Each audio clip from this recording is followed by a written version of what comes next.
নমস্কাৰ Assam competitive exam চেনেলটোলৈ আপোনালোক সকলোকে স্বাগতম জনাইছোঁ নীলাক্ষী ডেকাই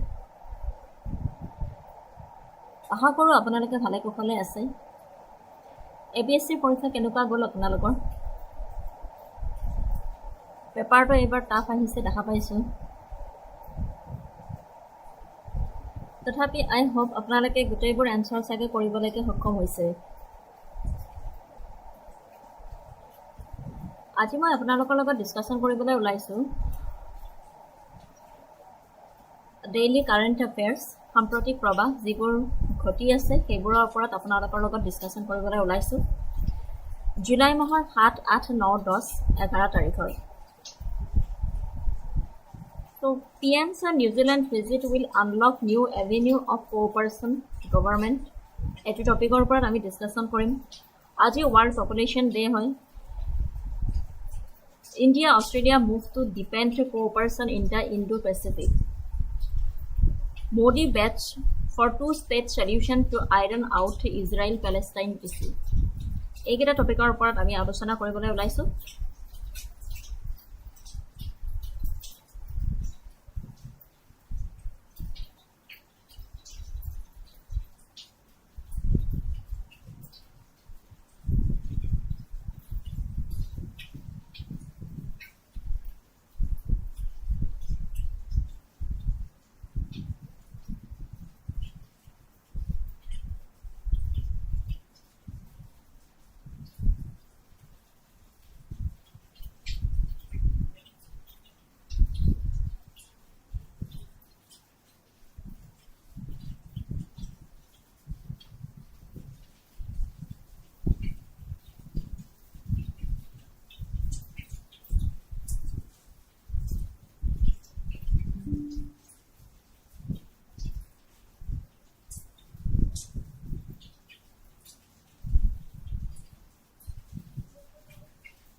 First topic to hold PM's New Zealand visit will unlock new avenues of cooperation government. Prime Minister Narendra Modi's visit to New Zealand marks a historic milestone, the first by an Indian PM in 4 decades, culminating in the elevation of bilateral ties to a strategic partnership guided by the newly adopted roadmap to 2030. The two nations are unlocking fresh avenues of cooperation across critical sectors. The key takeaways and strategic focus areas from the visit span multiple dimensions: trade and investment, agriculture, dairy and food processing,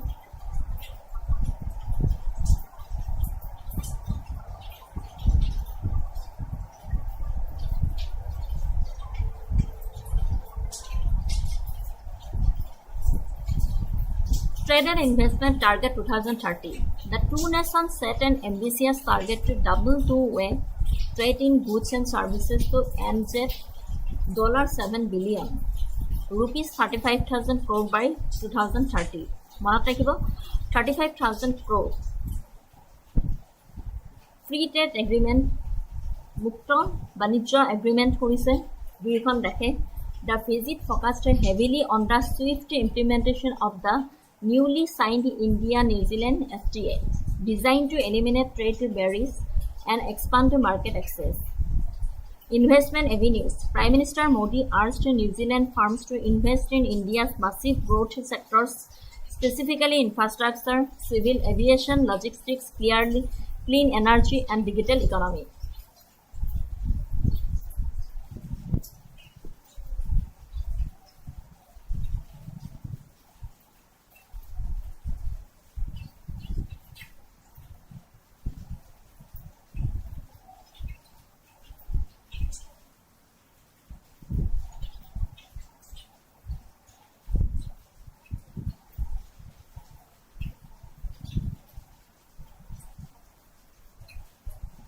Agriculture, dairy and food processing, strategic shielding and collaboration. While India has protected its sensitive domestic dairy sector under the FTA tariff lines, the focus has shifted toward technology and knowledge transfer. Value chain integration. a dedicated agriculture productivity partnership and a memorandum of cooperation on animal husbandry and dairying were highlighted.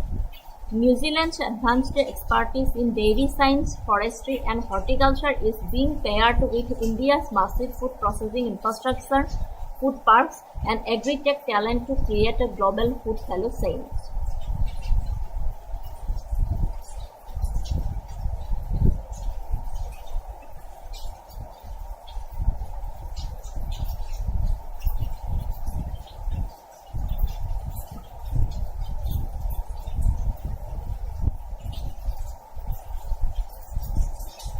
প্ৰধানমন্ত্ৰীৰ New Zealand ভ্ৰমণ বিষয়বস্তু হৈছে প্ৰধানমন্ত্ৰীৰ New Zealand ভ্ৰমণে সহযোগিতাৰ নতুন পথ মুকলি কৰিব।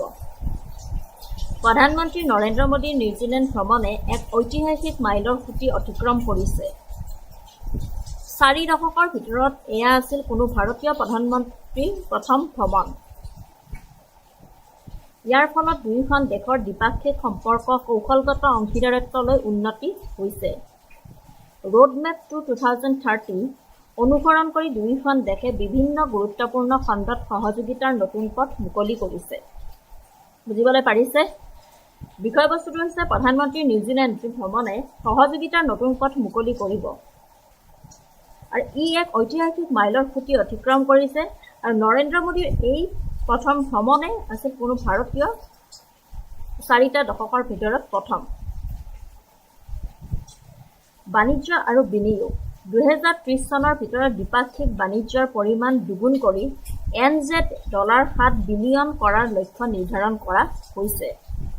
ভাৰত আৰু নিউজিলেণ্ডে মুক্ত বাণিজ্যিক চুক্তি ৰূপায়ণৰ ওপৰত গুৰুত্ব আৰোপ কৰিছে।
নেটৱৰ্কৰ অকণমান প্ৰব্লেম থকাৰ কাৰণে বাৰ বাৰ ৰখি যাবলগীয়া হৈছে, তাৰ বাবে মই আপোনালোকৰ ওচৰত ক্ষমা মাগিছোঁ।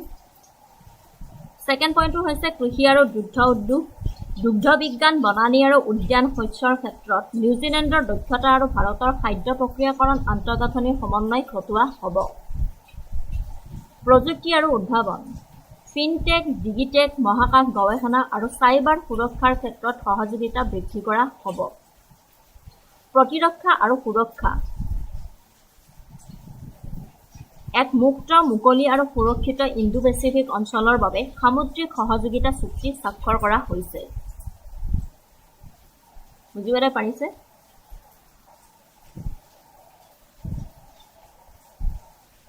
প্ৰধানমন্ত্ৰীৰ নিউজিলেণ্ড ভ্ৰমণে সহযোগিতাৰ নতুন পথ মুকলি কৰিছে। ৰোডমেপটো 2030 চনক অনুসৰণ কৰি দুয়োখন দেশে বিভিন্ন গুৰুত্বপূৰ্ণ খণ্ডত সহযোগিতাৰ নতুন পথ মুকলি কৰিছে, যেনে technology and innovation, health care and pharmaceuticals, trade and investment, agriculture, dairy and food processing. ঠিক আছে? বাণিজ্য আৰু বিনিয়োগ, কৃষি আৰু দুগ্ধ উদ্যোগ, প্ৰযুক্তি আৰু উদ্ভাৱন, প্ৰতিৰক্ষা আৰু সুৰক্ষা। বুজিবলৈ পাৰিছে?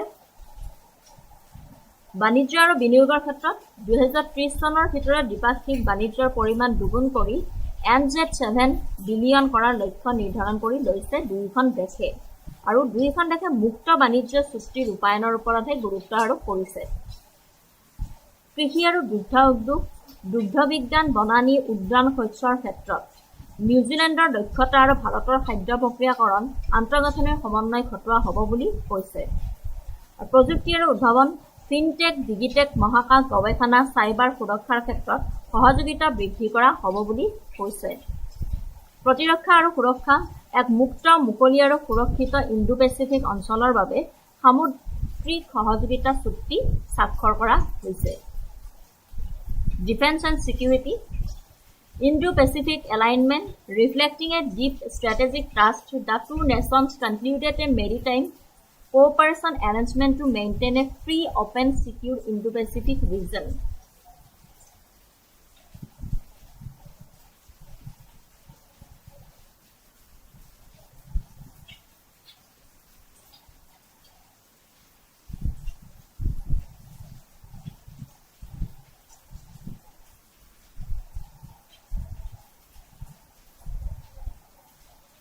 Logistics and hydrography, landmark pacts were finalized, including a mutual logistics support arrangement for maritime operations and an implementing arrangement on hydrology and nautical cartography.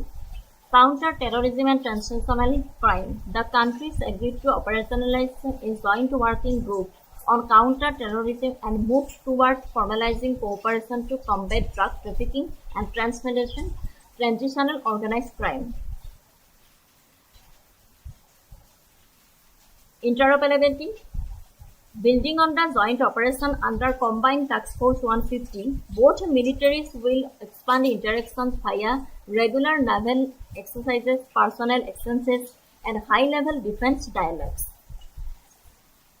এক মুক্ত, মুকলি আৰু সুৰক্ষিত ইণ্ডো-পেচিফিক অঞ্চলৰ বাবে সামুদ্ৰিক সহযোগিতা চুক্তি স্বাক্ষৰ কৰা হৈছে ইণ্ডিয়া আৰু নিউজিলেণ্ডৰ মাজত। ঠিক আছে, এটা কুৱেশ্যন এটা আনিছিলোঁ। What is the target bilateral trade value set by India and New Zealand to be achieved by 2030? Option A দিয়া আছে NZ 3 billion, আমি অলপ আগতে পঢ়িলোঁ। Option B দিয়া আছে NZ 5 billion, Option C দিয়া আছে NZ $7 billion, Option D দিয়া আছে NZ $10 billion. Which one is correct? What is the target bilateral trade value set by India and New Zealand to be achieved by 2030?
What is the target bilateral trade value set by India and New Zealand to be achieved by 2030?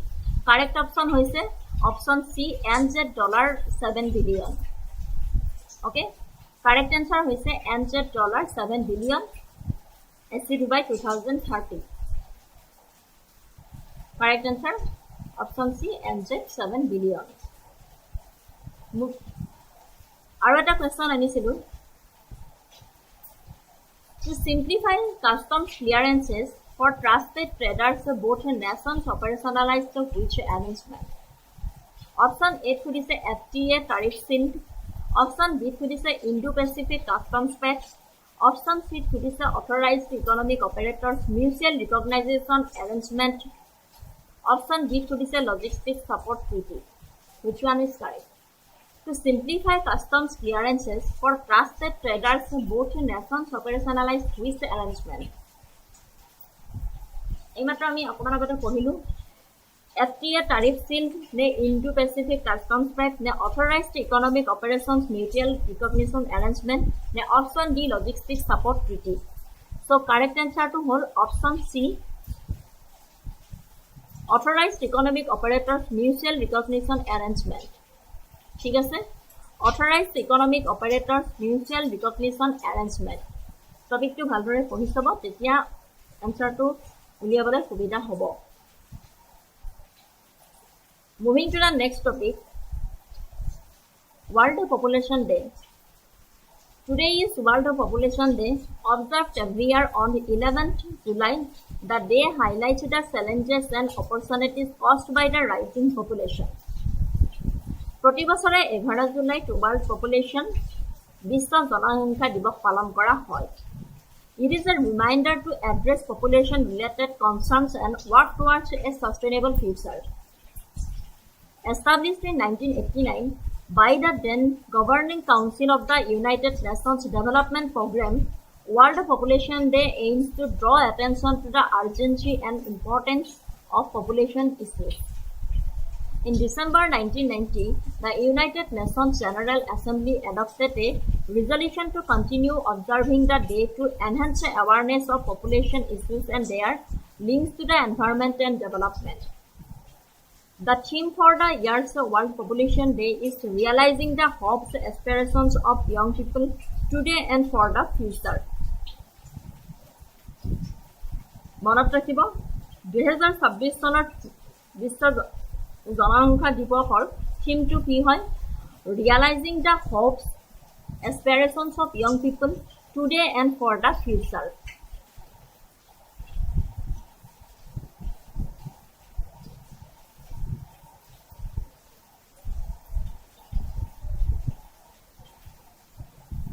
বুজিব পাৰিছনে? কিবা অসুবিধা থাকিলে ক'ব হা, কাৰণ কি নেটৱৰ্কৰ অলপ প্ৰব্লেম দি আছে।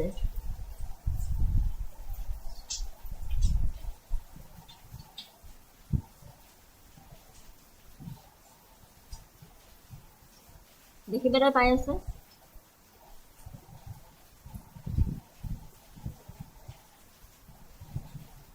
বিশ্ব জনসংখ্যা দিৱস প্ৰতি বছৰে 11 জুলাইত বিশ্ব জনসংখ্যা দিৱস পালন কৰা হয়। উদ্দেশ্যটো হৈছে বৰ্ধিত জনসংখ্যাৰ প্ৰত্যাহ্বান আৰু সুযোগসমূহৰ প্ৰতি দৃষ্টি আকৰ্ষণ কৰা আৰু এক বহনক্ষম ভৱিষ্যতৰ বাবে কাম কৰা। বৰ্ধিত জনসংখ্যাৰ প্ৰত্যাহ্বান আৰু সুযোগসমূহৰ প্ৰতি দৃষ্টি আকৰ্ষণ কৰা আৰু এক বহনক্ষম ভৱিষ্যতৰ বাবে কাম কৰাটো হৈছে বিশ্ব জনসংখ্যা দিৱসৰ মূল উদ্দেশ্য। এইমাত্ৰ পঢ়িলো যে established in 1989 by then Governing Council of the United Nations Development Programme, World Population Day aims to draw attention to the urgency and importance of population issues. ইতিহাস 1989 চনত ৰাষ্ট্ৰসংঘৰ উন্নয়ন কাৰ্যসূচীৰ পৰিচালনা পৰিষদৰ দ্বাৰা এই দিৱস প্ৰতিষ্ঠা কৰা হৈছিল। মনত ৰাখিব 1989 চনত ৰাষ্ট্ৰসংঘৰ উন্নয়ন কাৰ্যসূচীৰ পৰিচালনা পৰিষদৰ দ্বাৰা এই দিৱস প্ৰতিষ্ঠা কৰা হৈছিল। চলিত বৰ্ষৰ মূল বিষয়বস্তুটো কি হয়? থিমটো এইমাত্ৰ ক'লোৱে যে realising the hopes and aspirations of young people today and for the future. যুৱ প্ৰজন্মৰ আকাংক্ষা পূৰণ কৰা আজি আৰু নৱ প্ৰজন্মৰ ভৱিষ্যতৰ বাবে। ঠিক আছে?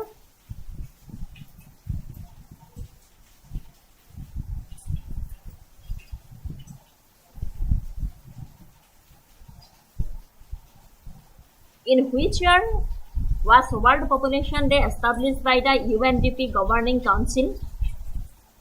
In which year was World Population Day established by the UNDP Governing Council?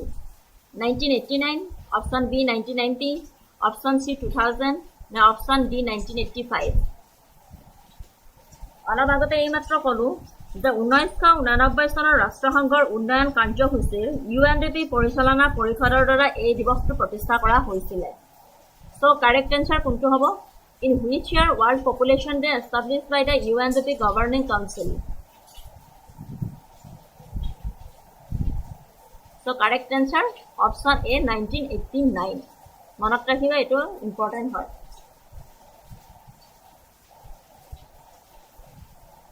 আৰু এটা কোৱেশ্চন আনিছিলো which body of the United Nations adopted a resolution in December 1990 to continue observing the day?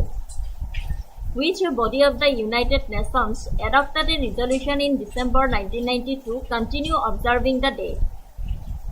Security Council, option B double A.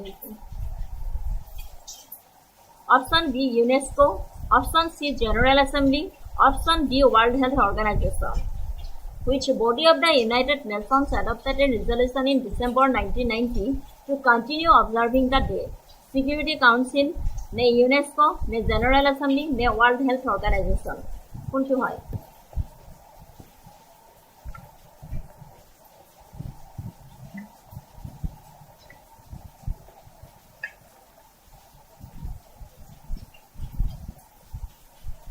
So correct answer to hall option C General Assembly. ঠিক আছে? Correct answer General Assembly. Question দুটাৰ সন দুটা ভালদৰে পঢ়ি চাব তেতিয়া বুজি পাব। এটা হৈছে 1989ত বিভক্ত প্ৰতিষ্ঠা কৰা হৈছিলেহে UNDPৰ দ্বাৰা বিভক্ত প্ৰতিষ্ঠা কৰা হৈছিলেহে আৰু এইটো সুধিছে কোৱেশ্চনটোত which body of the United Nations adopted a resolution in December 1990 to continue observing the day? So option C General Assembly.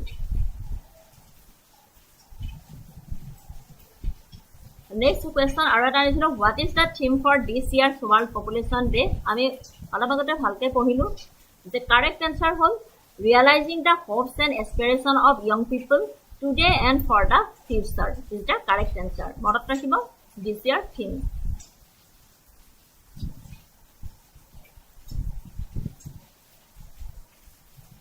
Moving to the next topic, India Australia move to deepen cooperation in the Indo-Pacific. India Australia move to deepen cooperation in the Indo-Pacific. During the third India Australia annual summit in Melbourne, Prime Minister Narendra Modi and Anthony Albanese significantly expanded their nation's comprehensive strategic partnership. Faced with growing geostrategic uncertainty and threats to regional stability in the Indo-Pacific, the two democracies unveiled a series of milestone pacts aimed at creating a free, open, and rules-based regional architecture. Number 1 point is a landmark defense and security framework. The new joint declaration on defense and security cooperation.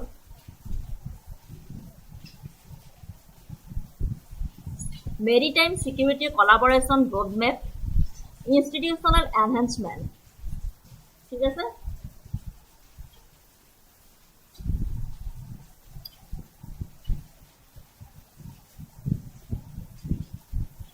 মেলবৰ্ণত অনুষ্ঠিত হোৱা তৃতীয় Bharat Australia বাৰ্ষিক সন্মিলনৰ সময়ত প্ৰধানমন্ত্ৰী নৰেন্দ্ৰ মোদী আৰু Anthony আলবানিজে নিজৰ ৰাষ্ট্ৰৰ সৰ্বাংগীন কৌশলগত অংশীদাৰত্বৰ যথেষ্ট সম্প্ৰসাৰণ ঘটায়।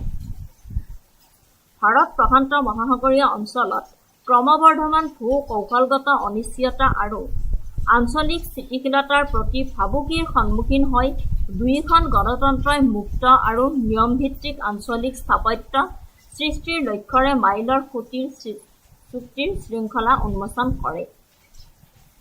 ইয়াৰে প্ৰথম পইণ্টটো হৈছে লেণ্ডমাৰ্ক প্ৰতিৰক্ষা আৰু নিৰাপত্তাৰ কাঠামো। প্ৰতিৰক্ষা আৰু নিৰাপত্তা সহযোগিতাৰ এটা নতুন যৌথ ঘোষণা।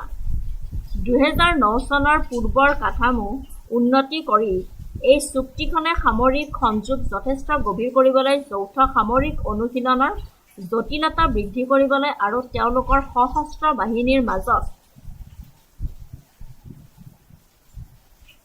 আন্তঃকাৰ্যকৰীতা দ্ৰুতি কৰাৰ বাবে এক অভিলাষী ব্লুপ্ৰিণ্টৰ ৰূপৰেখা দাঙি ধৰিছে বুলি কৈছে।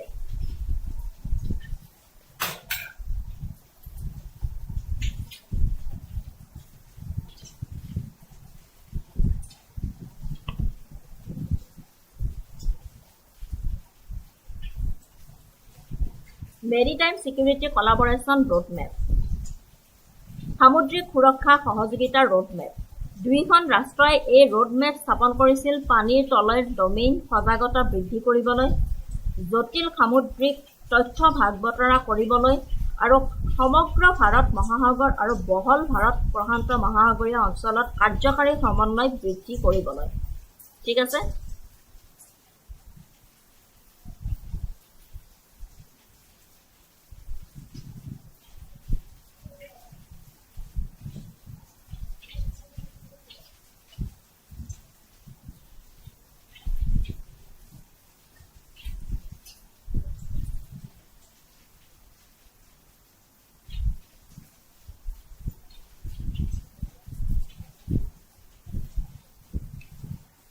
সামুদ্ৰিক সুৰক্ষা সহযোগিতাৰ ৰোডমেপ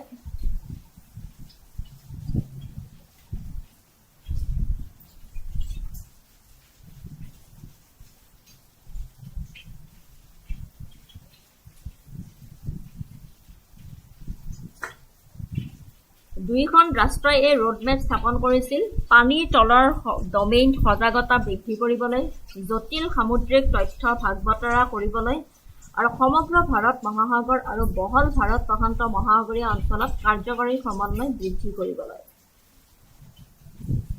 ইনষ্টিটিউচনেল এনহেঞ্চমেণ্ট প্ৰতিষ্ঠানিক উন্নতকৰণ নিৰন্তৰ কৌশলগত আলোচনাক সুশৃংখলিত কৰিবলৈ নতুন বাৰ্ষিক প্ৰতিৰক্ষা মন্ত্ৰীসকলৰ আলোচনা স্থাপন কৰা হৈছিল ইয়াৰ উপৰিও ভাৰতীয় উপকূলৰক্ষী বাহিনী আৰু অষ্ট্ৰেলিয়াৰ সামুদ্ৰিক সীমান্ত কমাণ্ডৰ মাজত বুজাবুজিৰ চুক্তি স্বাক্ষৰিত হয়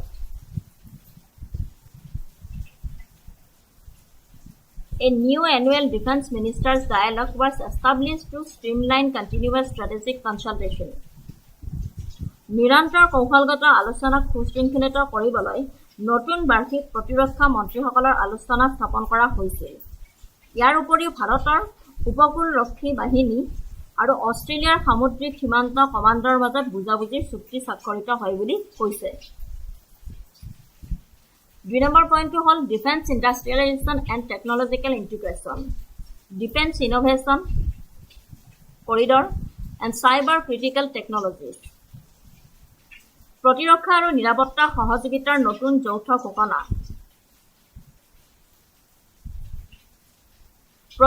প্ৰতিৰক্ষা ঔদ্যোগিক আৰু প্ৰযুক্তিগত একত্ৰীকৰণ defence industrialisation and technological integration defence innovation corridor প্ৰতিৰক্ষা উন্নয়ন কৰিডৰ দুয়োখন ৰাষ্ট্ৰৰ প্ৰতিৰক্ষা ষ্টাৰ্টআপ ৰাজহুৱা ব্যক্তিগত কোম্পানী আৰু গৱেষণা প্ৰতিষ্ঠানসমূহক সংযোগ কৰিবলৈ আৰম্ভ কৰা হৈছে প্ৰতিৰক্ষা ঔদ্যোগিক আৰু প্ৰযুক্তিগত একত্ৰীকৰণ 2 নম্বৰ পইণ্টটো প্ৰতিৰক্ষা উদ্ভাৱন কৰিডৰ ডিফেন্স ইনোভেশ্যন কৰিডৰ দুয়োখন ৰাষ্ট্ৰৰ প্ৰতিৰক্ষা ষ্টাৰ্টআপ ৰাজহুৱা ব্যক্তিগত কোম্পানী আৰু গৱেষণা প্ৰতিষ্ঠানসমূহক সংযোগ কৰিবলৈ আৰম্ভ কৰা হৈছে ইয়াত যৌথ অনুসন্ধান আৰু বিকাশ প্ৰযুক্তি হস্তান্তৰ আৰু উন্নত প্ৰতিৰক্ষা বিজ্ঞানৰ সহ উৎপাদনৰ ওপৰত গুৰুত্ব দিয়া হয় চাইবাৰ আৰু জটিল প্ৰযুক্তি cyber and critical technologies Under the Australia-India Partnership on Cyber, Critical Technologies and Supply Chains India-Australia PACS, both sides agreed to cooperate tightly on strategic technologies and build a robust cyber defense. Cyber আৰু জটিল প্ৰযুক্তি cyber জটিল প্ৰযুক্তি আৰু যোগান শৃংখলাৰ ওপৰত Australia Bharat অংশীদাৰত্ব Bharat Australia পেক্সৰ অধীনত দুয়োপক্ষই কৌশলগত প্ৰযুক্তিৰ ক্ষেত্ৰত কঠোৰ সহযোগিতা আৰু শক্তিশালী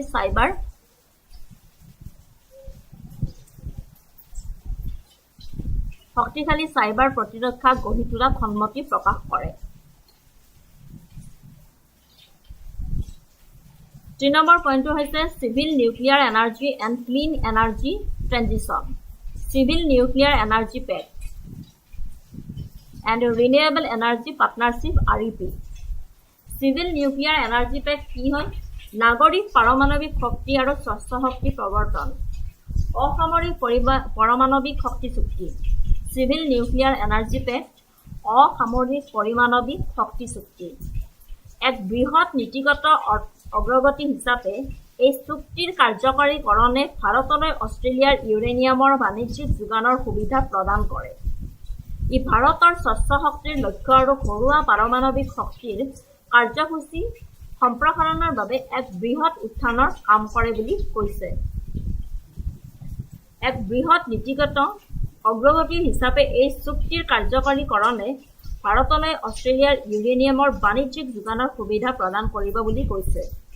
ই ভাৰতৰ স্বচ্ছ শক্তিৰ লক্ষ্য আৰু ঘৰুৱা পাৰমাণৱিক শক্তিৰ কাৰ্যসূচী সম্প্ৰসাৰণৰ বাবে এক বৃহৎ উত্থানৰ কাম কৰে। REP নৱীকৰণযোগ্য শক্তি অংশীদাৰত্ব, সেউজ হাইড্ৰজেন, সৌৰ পেহী উৎপাদন, বেটাৰী সংৰক্ষণ আৰু স্থানীয় শক্তিৰ পৰিৱৰ্তন ত্বৰান্বিত কৰাত দ্বিপাক্ষিক সহ বিনিয়োগত গুৰুত্ব আৰোপ কৰে।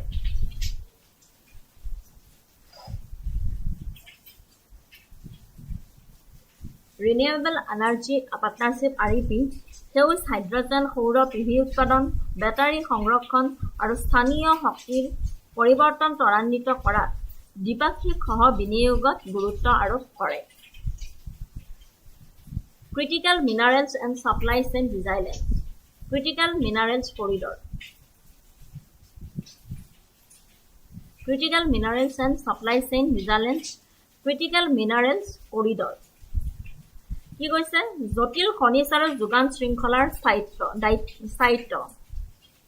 জটিল খনিজ কৰিডৰ, জটিল খনিজ পদাৰ্থৰ ওপৰত চীনৰ আধিপত্যক স্বীকৃতি দি ভাৰত আৰু অষ্ট্ৰেলিয়াই স্বচ্ছ আৰু স্থিতিস্থাপক যোগান শৃংখল গঢ়ি তুলিছে।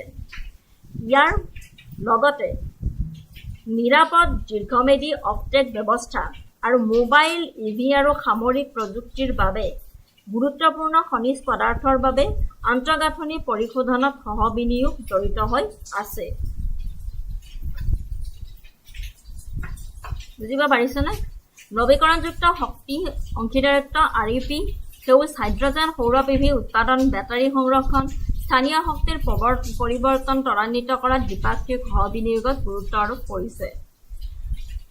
Critical minerals and supply chain resilience, জটিল খনিজ আৰু যোগান শৃংখলাৰ স্থায়িত্ব, জটিল খনিজ কৰিডৰ, জটিল খনিজ পদাৰ্থৰ ওপৰত চীনৰ আধিপত্যক স্বীকৃতি দি ভাৰত আৰু অষ্ট্ৰেলিয়াই স্বচ্ছ আৰু স্থিতিস্থাপক যোগান শৃংখল গঢ়ি তুলিছে। ইয়াৰ লগতে নিৰাপদ দীৰ্ঘম্যাদী অফটেক ব্যৱস্থা আৰু মোবাইল, EV আৰু সামৰিক প্ৰযুক্তিৰ বাবে গুৰুত্বপূৰ্ণ খনিজ পদাৰ্থৰ বাবে আন্তঃগাঁথনি পৰিশোধনত সহ বিনিয়োগ জড়িত হৈ থকা বুলি কৈছে। 5 নম্বৰ পইণ্টটো হ'ল economic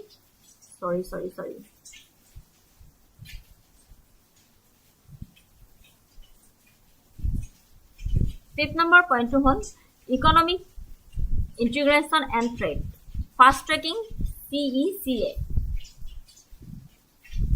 CECA Comprehensive Economic Cooperation Agreement, Economic Integration and Trade, অৰ্থনৈতিক সংহতি আৰু বাণিজ্য, CEC দ্ৰুতগতিত চলোৱা 2022 চনত কাৰ্যকৰী হোৱা অৰ্থনৈতিক সহযোগিতা আৰু বাণিজ্যিক চুক্তি সফলতাৰ ওপৰত নিৰ্ভৰ কৰি দুয়োজন নেতাই অশুল্ক বাধাসমূহ পদ্ধতিগতভাৱে ভাঙি পেলোৱাৰ বাবে অগ্ৰাসীভাৱে সম্পূৰ্ণ ব্যাপক অৰ্থনৈতিক সহযোগিতা চুক্তি সম্পাদন কৰিবলৈ প্ৰতিশ্ৰুতিবদ্ধ হৈছে। Fast tracking the CECA, building on the success of Economic Cooperation and Trade Agreement implemented in 2022, both leaders committed to aggressively concluding a full comprehensive economic agreement to systematically dismantle non-tariff barriers.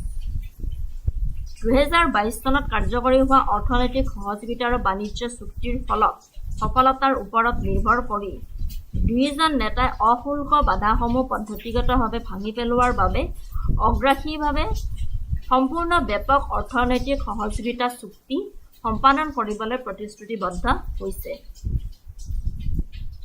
Financial Infrastructure Investment, confirming deepening economic ties, Australian Super committed a further AUD 500 million to India's National Investment and Infrastructure Fund. 6 number পইণ্টটো হৈছে multilateral alignment the Quad and বেয়ান, Both nations explicitly reinforced their commitment to the Quad, alongside the US and Japan as a primary vehicle for delivering practical outcomes in the region. They strongly opposed unilateral actions to change the status quo by force, reaffirming adherence to the United Nations Convention on the Law of the Sea and supporting regional structures like ASEAN and the Pacific Island Forum. ঠিক আছে?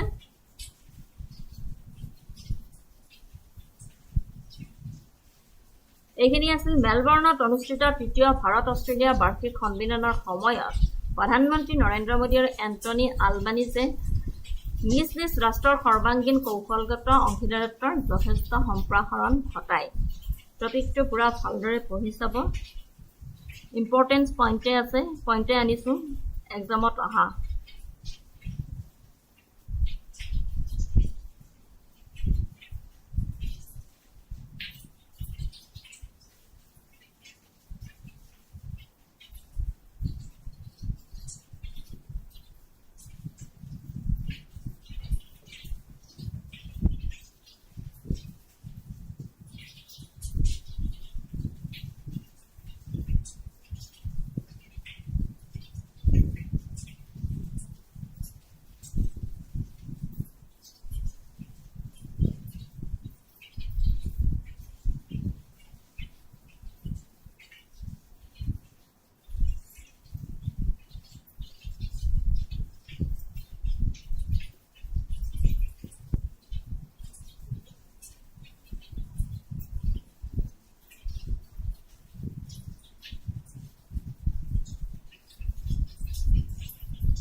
Which updated framework did India and Australia sign at the Melbourne summit to boost military engagement and interoperability?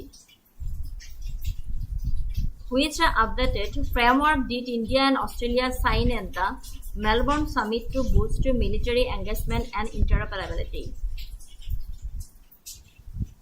Option 8 খুদিছে Indo-Pacific Maritime Security Pact, Joint Declaration on Defense and Security Cooperation, Comprehensive Security Alignment Treaty, Mutual Logistics and Defense Accord. Which updated framework did India and Australia sign at the Melbourne summit to boost military engagement and interoperability? Which one? Which option is the correct?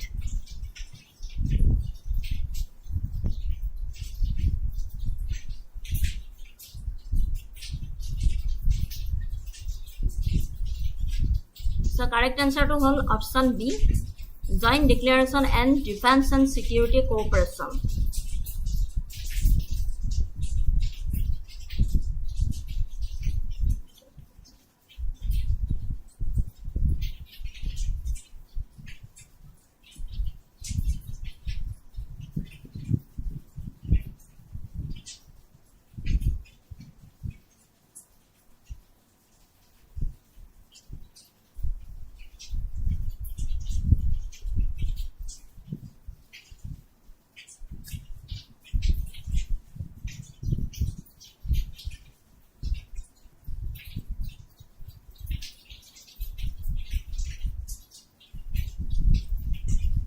correct answer hall option B, Joint Declaration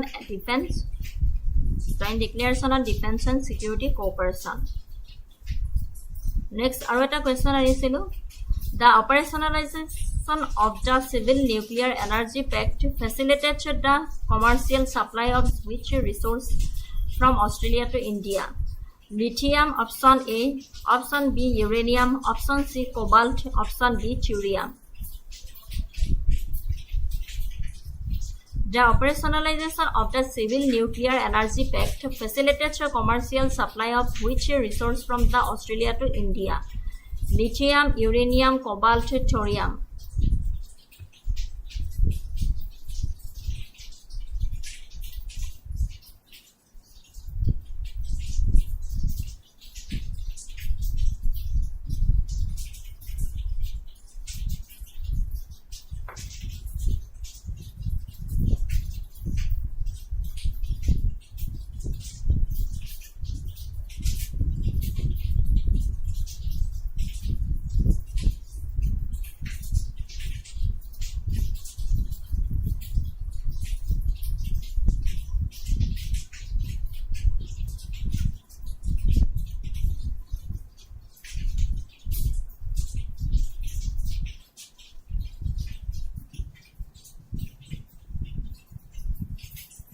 So correct answer option B, uranium.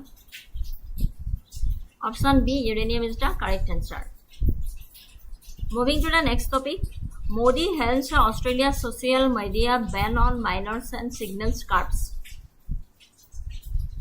During the Australia-India Annual Leaders Summit in Melbourne, Prime Minister Narendra Modi praised Australia's landmark legislation banning social media access for minors under 16. Stating that the move is inspiring the world and that India is taking lessons from it. His remarks serve as the strongest signal yet that the Indian government is mulling nationwide restrictions to protect young users online. The important points surrounding this development encompass the legislative background, India's proposed strategy, domestic momentum, and the massive challenges ahead. Number 1 point is that the catalyzed Australia's pioneer legislation, the law, the mandate, global resonance. Australia passed the Online Safety Amendment Social Media Minimum Age Act, making it the first country to enforce a nationwide ban on social media for children under 16 across platforms like Instagram, TikTok, X, YouTube, and Snapchat. It is a good step. সঁচাকৈ সেইকাৰণে Modi hails Australia's social media ban on minor signal scarps. সঁচাই under 16 এজৰ ল'ৰা ছোৱালীবিলাকক TikTok, Instagram, YouTube, Snapchat এইবোৰ দিবই নালাগে ব্যৱহাৰ কৰিবলৈ. The mandate, it shifts the burden of proof to tech companies, requiring them to take reasonable steps and employ technological solutions like as getting to block underage access. Global resonances. PM Modi's endorsement reflects a growing global anxiety regarding the adverse impacts of digital platforms on children's mental health, cyberbullying, and overall safety. Next, second point is India's policy direction, a graded approach, not a total blanket ban. How it works and active deliberation.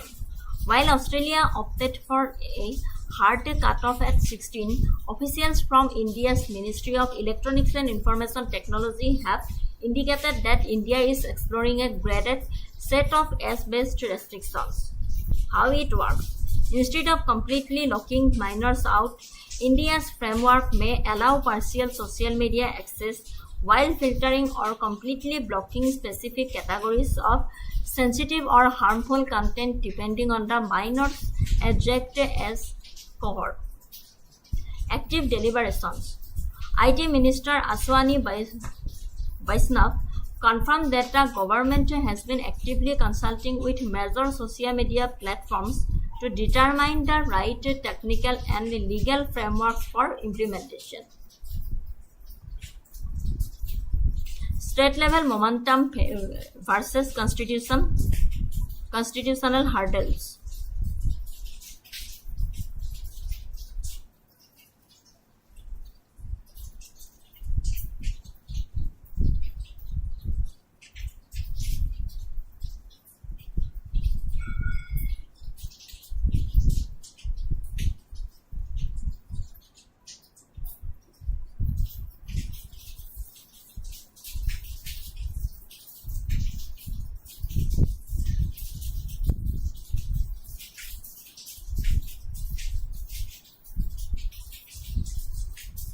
State level momentum versus constitutional hurdles. State initiative. Rajya Sarkarbore ki initiative hatat loisile. Driven by rising concerns over child safety, such as the weaponization of platforms like Telegram for sharing child sexual abuse material. States like Karnataka, Andhra Pradesh, and Goa have already publicly mulled or initiated steps toward state-level bans for minors. The legal conflict. Because information technology and telecom regulation fall strictly under the Union list of Indian Constitution, individual states lack the legal jurisdiction to enforce internet-wide communication bans. PM Modi's remarks hint at a cohesive nationwide central law or an amendment to the IT Rules 2021 is the likely path forward. Sign number point is significant challenges to enforcement in India. Implementing an effective social media curve in India faces much steeper logistical roadblocks than in Australia. Scale and market demographics. Privacy and surveillance risks. Technical work around the playground debate. India has over 1.1 billion smartphone connections, with roughly a quarter of its massive population falling under the 014 age bracket. A ban would profoundly impact tech giants like Meta and Google, who view India as their largest growth market. Privacy and surveillance risks. For platforms to accurately verify a user's age, they would need to implement strict KYC or identity matching protocols. Digital rights groups warn this could force minors to hand over sensitive biometric or government data to private corporations.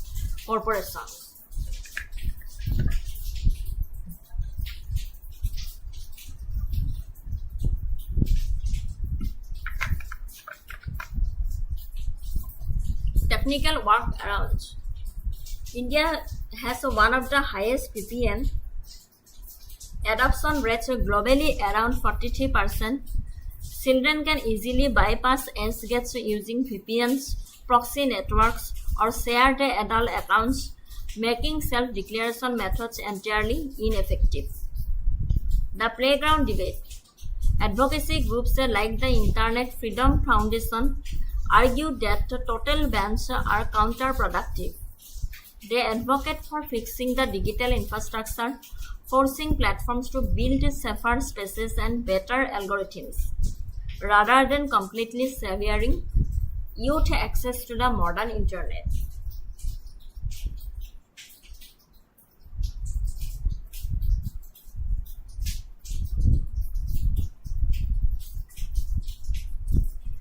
নাবালকৰ বাবে social media নিষিদ্ধকৰণ। প্ৰধানমন্ত্ৰী মোদীয়ে 16 বছৰৰ তলৰ নাবালকৰ বাবে social media নিষিদ্ধ কৰাৰ অষ্ট্ৰেলিয়াৰ সিদ্ধান্তৰ প্ৰশংসা কৰিছে। ভাৰত চৰকাৰে যুৱ প্ৰজন্মক সুৰক্ষিত কৰিবলৈ অনুৰূপ নিয়মৰ কথা বিবেচনা কৰিছে। ভাৰতে এক গ্ৰেডেড স্তৰভিত্তিক পদ্ধতি গ্ৰহণ কৰিব পাৰে, য'ত বয়স অনুসৰি কিছুমান সৰলীকৃত বাধা প্ৰদান কৰা হ'ব। বুজিবলৈ পাৰিছে যে নাবালকৰ বাবে ছ'চিয়েল মিডিয়া নিষিদ্ধকৰণ যিটো অষ্ট্ৰেলিয়াই লৈছে, সেইটো সিদ্ধান্তক মোদীয়ে প্ৰশংসা কৰিছে যে 16 বছৰৰ তলৰ নাবালিকাৰ বাবে ছ'চিয়েল মিডিয়া সম্পূৰ্ণৰূপে নিষিদ্ধকৰণ কৰা হৈছে। সেইকাৰণে ভাৰত চৰকাৰে যুৱ প্ৰজন্মক সুৰক্ষিত কৰিবলৈ কিছুমান অনুৰূপ নিয়মৰ কথা বিবেচনা কৰিছে কিন্তু ভাৰতে এক গ্ৰেডেড স্তৰ ভিত্তিক পদ্ধতি গ্ৰহণ কৰিব পাৰে বুলি কৈছে য'ত বয়স অনুসৰি কিছুমান সৰলকৃত বাধা প্ৰদান কৰা হ'ব ছ'চিয়েল মিডিয়া ইউজ কৰাৰ ক্ষেত্ৰত Which country recently enacted a law banning social media for children under 16, receiving praise from PM Modi? Direct option A is the correct answer. Australia. Australia passed a landmark law in late 2024 to ban children under 16 from using social media platforms. ঠিক আছে আৰু এটা question আনিছিলো what is the primary concern PM Modi cited when signaling India's intent to follow Australia's lead option A কৰিছে data privacy economic loss mental health cyber warfare what is the primary concern PM Modi cited when signaling India's intent to follow Australia's lead Data privacy হয় নে economic loss নে mental health নে cyber warfare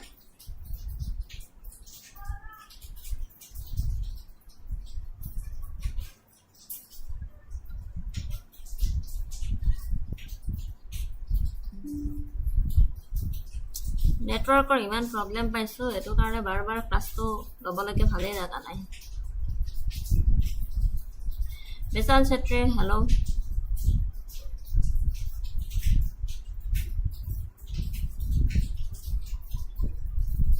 So correct answer konto hobo what is the primary concern PM Modi cited when signaling India's intent to follow Australia's lead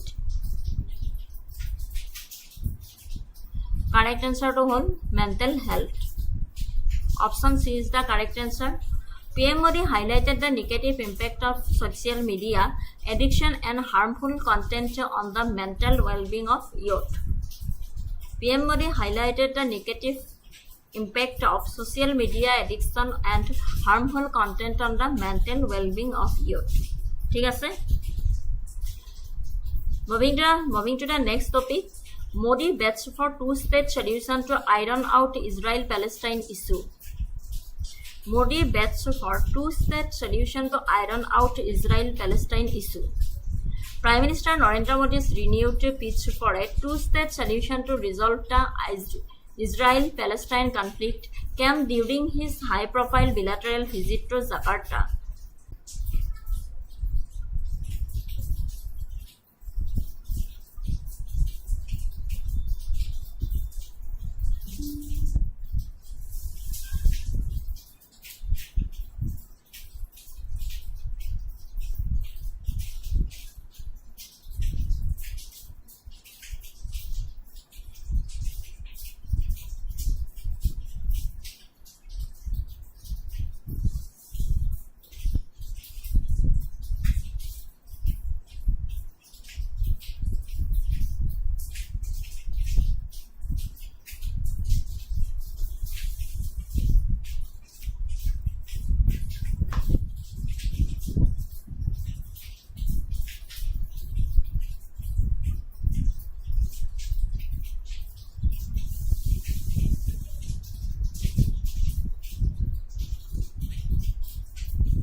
এতিয়া নেটৱৰ্কটো ভাল হৈছে এটা ক্লাছটো কৰি কিনে ভাল লাগিব ইমান দিগদাৰ পাইছো নেটৱৰ্কৰ কাৰণে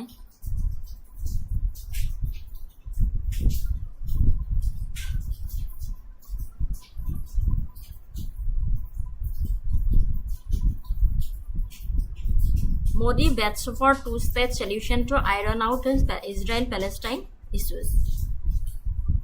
Prime Minister Narendra Modi's renewed pitch for a two-state solution to resolve the Israel-Palestine conflict came during his high-profile bilateral visit to Jakarta, Indonesia, where he held talks with Indonesian President Prabowo Subianto. The statement carries significant weight as it signals India's ongoing effort to balance its strategic ties in West Asia and Southeast Asia amid heightened global polarization.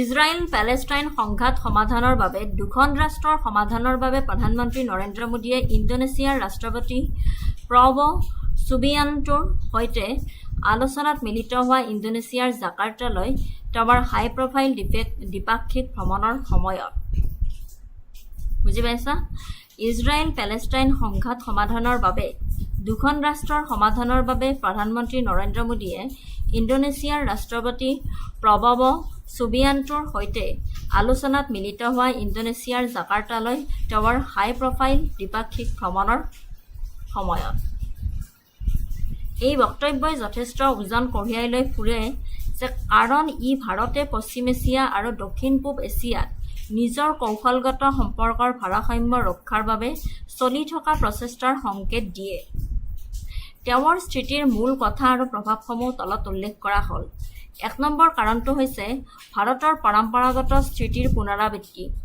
ৰিইটাৰেশ্যন of India's traditional stance the কোৰ commitment dialogue over welfare যে ভাৰতৰ পৰম্পৰাগত স্থিতিৰ পুনৰাবৃত্তি মূল প্ৰতিশ্ৰুতি মোদীয়ে জোৰ দি কয় যে ভাৰতে ইজৰাইলৰ সৈতে শান্তি আৰু নিৰাপত্তাৰ কাষে কাষে বাস কৰা এখন সাৰ্বভৌম স্বাধীন আৰু কাৰ্যক্ষম ৰাষ্ট্ৰ পেলেষ্টাইনক দৃঢ়ভাৱে সমৰ্থন কৰি আছে যুদ্ধৰ ওপৰত আলোচনা তেওঁ আলোকপাত কৰে যে গোলকীয় অস্থিৰতাৰ সময়ছোৱাত স্থায়ী শান্তি লাভৰ বাবে আলোচনা আৰু কূটনীতিৰ ওপৰত নিৰ্ভৰশীলতা আগৰ তুলনাত অধিক গুৰুত্বপূৰ্ণ বুজি পাইছেনে ভাৰতৰ পৰম্পৰাগত স্থিতিৰ পুনৰাবৃত্তি মূল প্ৰতিশ্ৰুতি হৈছে যে মোদীয়ে কৈছে যে ভাৰতে ইজৰাইলৰ সৈতে শান্তি আৰু নিৰাপত্তাৰ কাষে কাষে বাস কৰা এখন সাৰ্বভৌম স্বাধীন আৰু কাৰ্যক্ষম ৰাষ্ট্ৰ পেলেষ্টাইনক দৃঢ়ভাৱে সমৰ্থন কৰি আছে ছেকেণ্ড পইণ্টটো হৈছে এক নম্বৰ পইণ্টৰ যুদ্ধৰ ওপৰত আলোচনা এক নম্বৰ পইণ্টৰ আকৌ দুটা কাৰণ আছে যিটো ডায়েলগ অভাৰ ৱেলফেয়াৰ বুলি কৈছে যুদ্ধৰ ওপৰত আলোচনা তেওঁ আলোকপাত কৰিছে যে গোলকীয় অস্থিৰতাৰ সময়ছোৱাত স্থায়ী শান্তি লাভৰ বাবে আলোচনা আৰু কূটনীতিৰ ওপৰত নিৰ্ভৰশীলতা আগৰ তুলনাত অধিক গুৰুত্বপূৰ্ণ এতিয়া সেই ছেকেণ্ড পইণ্টটো হৈছে দ্য জিঅ'পলিটিকেল কণ্টেক্সট দ্য ডি-হাইফেনাইজেশ্যন ষ্ট্ৰেটেজি ইয়াৰে আকৌ দুটা কাৰণ আছে 2 নম্বৰ পইণ্টতো দুটা কাৰণ আছে যে ইণ্ডিপেণ্ডেণ্ট বিলাটাৰেল টাইজ ভূ ৰাজনৈতিক প্ৰেক্ষাপট ডি-হাইফেনেশ্যন কৌশল বুলি কৈছে স্বতন্ত্ৰ দ্বিপাক্ষিক সম্পৰ্ক মোদীৰ দিনত ভাৰতে পশ্চিম এছিয়াত নিজৰ বৈদেশিক নীতিক সফলতাৰে ডি-হাইফেন কৰি তুলিলে অৰ্থাৎ ভাৰতে ঐতিহাসিক সংহতি আৰু আন্তঃৰাষ্ট্ৰীয় আইনৰ ওপৰত ভিত্তি কৰি পেলেষ্টাইনৰ কাৰ্যক স্বতন্ত্ৰভাৱে সমৰ্থন কৰাৰ লগতে ইজৰাইলৰ সৈতে গভীৰ বহুস্তৰীয় কৌশলগত অংশীদাৰত্ব ৰক্ষা প্ৰযুক্তি আৰু সন্ত্ৰাসবাদ বিৰোধী গঢ়ি তুলিছে ঠিক আছে no zero' sum game Modi's remarks prove that a strong partnership with Israel's leadership does not mean New Delhi has abandoned its legal and moral stance on the rights of the Palestinian people.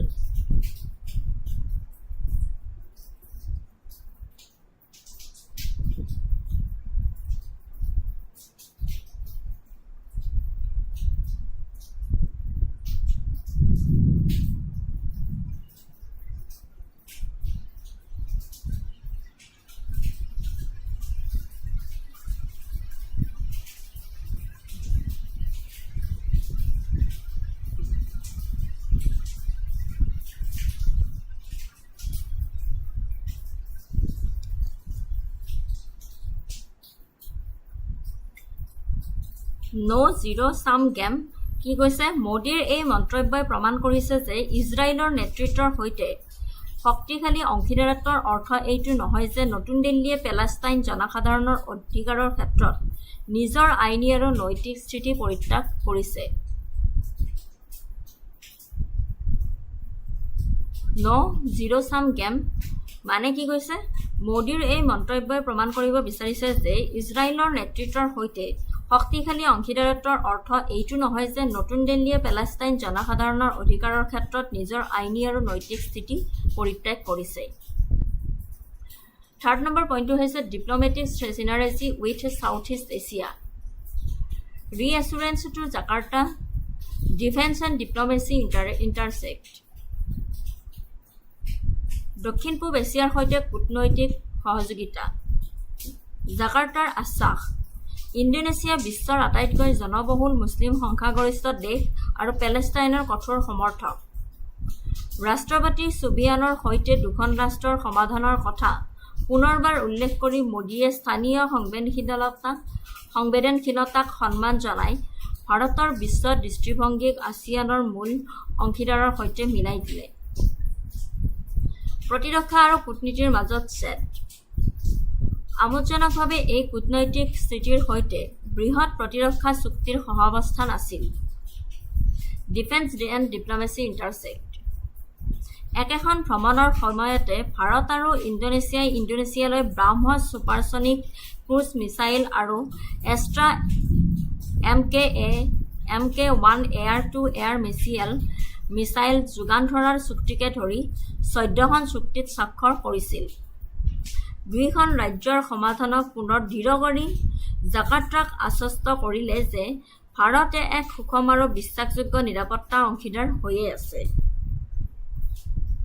বুজিব পাৰিছা প্ৰতিৰক্ষা আৰু কূটনীতিৰ মাজত set কি হয় আমোদজনকভাৱে এই কূটনৈতিক স্থিতিৰ সৈতে বৃহৎ প্ৰতিৰক্ষা চুক্তিৰ সহাৱস্থান আছিল একেখন ভ্ৰমণৰ সময়তে ভাৰত আৰু ইণ্ডোনেছিয়ালৈ ব্ৰাহ্মছ ছুপাৰছনিক ক্ৰুজ মিছাইল আৰু এষ্ট্ৰা MK-1 এয়াৰ-টু-এয়াৰ মিছাইল যোগান ধৰাৰ চুক্তিকে ধৰি 14খন চুক্তিত স্বাক্ষৰ কৰিছিল দুখন ৰাজ্যৰ সমাধানক পুনৰ দৃঢ় কৰি জাকাৰ্টাক আশ্বস্ত কৰিলে যে ভাৰতে এক সুষম আৰু বিশ্বাসযোগ্য নিৰাপত্তা অংশীদাৰ হৈয়ে আছে 4 নম্বৰ পইণ্টটো হৈছে Director concerned over global spillover, economic and regional security, and maritime safety. অৰ্থনৈতিক আৰু আঞ্চলিক নিৰাপত্তা ভাৰত আৰু ইণ্ডোনেছিয়াৰ যৌথ বিবৃতিত পশ্চিম এছিয়াত চলি থকা যুদ্ধ আৰু বিশ্বৰ যোগান শৃংখলাত ইয়াৰ কাস্কেডিং প্ৰভাৱক লৈ গভীৰ উদ্বেগ প্ৰকাশ কৰা হৈছে সামুদ্ৰিক সুৰক্ষা নেতাসকলে বিশেষভাৱে মধ্যপ্ৰাচ্যৰ অস্থিৰতাৰ ফলত যথেষ্ট প্ৰভাৱিত হোৱা হৰমুজ জলদ্বীপৰ দৰে গুৰুত্বপূৰ্ণ চক পইণ্টৰ মাজেৰে নিৰাপদ আন্তঃৰাষ্ট্ৰীয় আইন অনুসৰি ট্ৰেনজিট পথৰ প্ৰয়োজনীয়তাৰ ওপৰত আলোকপাত কৰিছে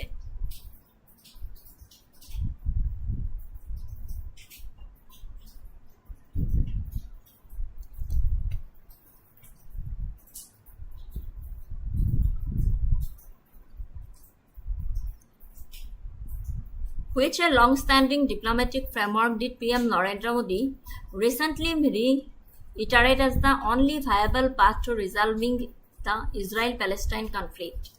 Option 1 কৈছে one-state solution, option B কৈছে two-state solution, option C কৈছে status quo maintenance, and option D কৈছে trusteeship model. Which a long-standing diplomatic framework did PM Narendra Modi recently reiterate as the only viable path to resolving the Israel-Palestine conflict?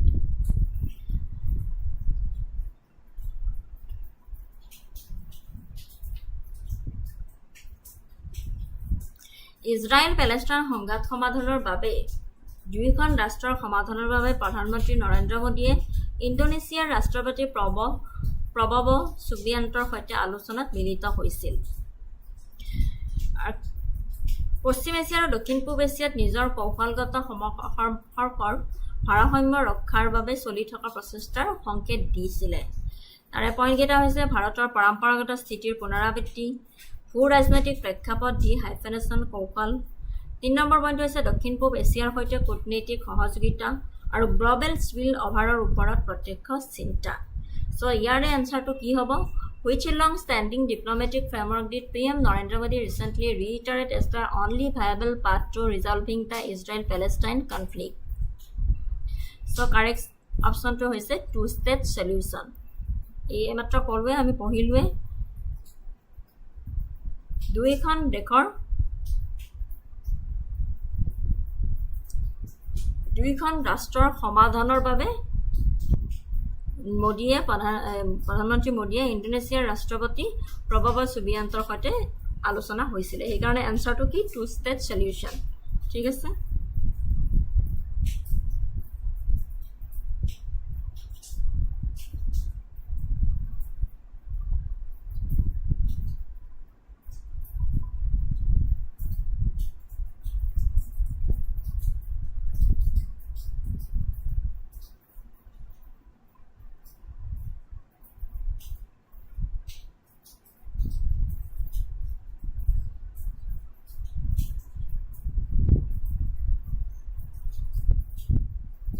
আৰু এটা question আনিছিলো, alongside discussions on the West Asia crisis, India signed major defense deals to supply which advanced missile system to Indonesia? Akash missile, option A, option B BrahMos supersonic cruise missile, option C Agni missile, option D Prithvi missile. Alongside discussion on the West Asia crisis, India signed major defense deals to supply which advanced missile system to Indonesia?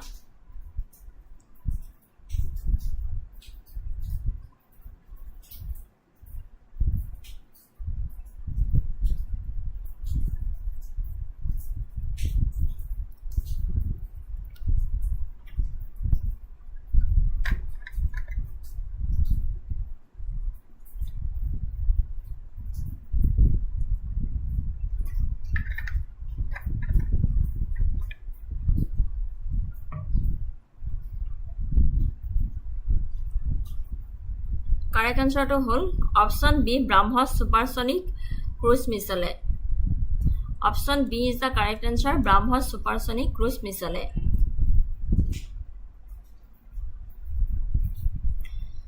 Moving to the next topic, Modi begins a 3-nation trip, starts with Indonesia to boost strategic ties. Modi begins a 3-nation trip, starts with Indonesia to boost strategic ties. Prime Minister Narendra Modi's 3-nation tour covering Indonesia, Australia and New Zealand marks a major diplomatic push to strengthen India's strategic maritime and economic presence in the Indo-Pacific. Starting the tour to Indonesia underscores Jakarta's critical position as a key maritime neighbor and the largest economy in ASEAN. At number point is the core strategic and geopolitical visions.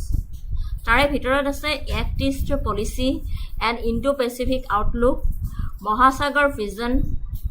Third নম্বৰটো হৈছে comprehensive strategic partnership.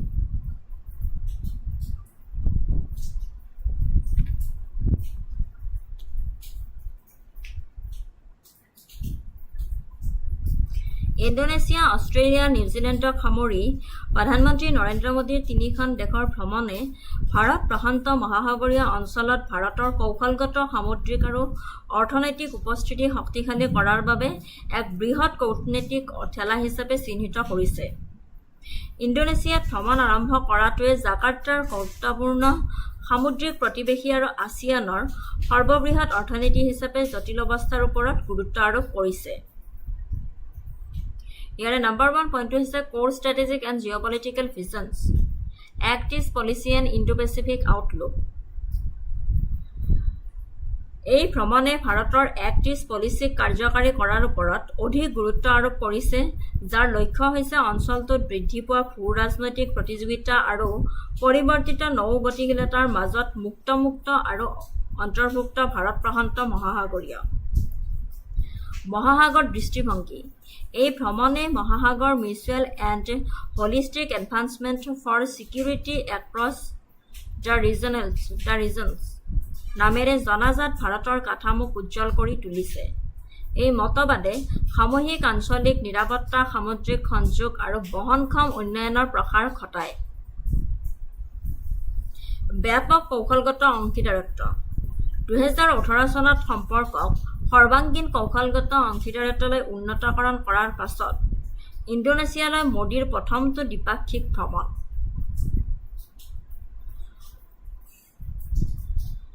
Second point is a key takeaways an agreement signed. During bilateral talks between PM Modi and President Prabowo Subianto, nearly a dozen agreements were signed to boost diverse sectors. Defense and security cooperation and economic and supply chain resilience.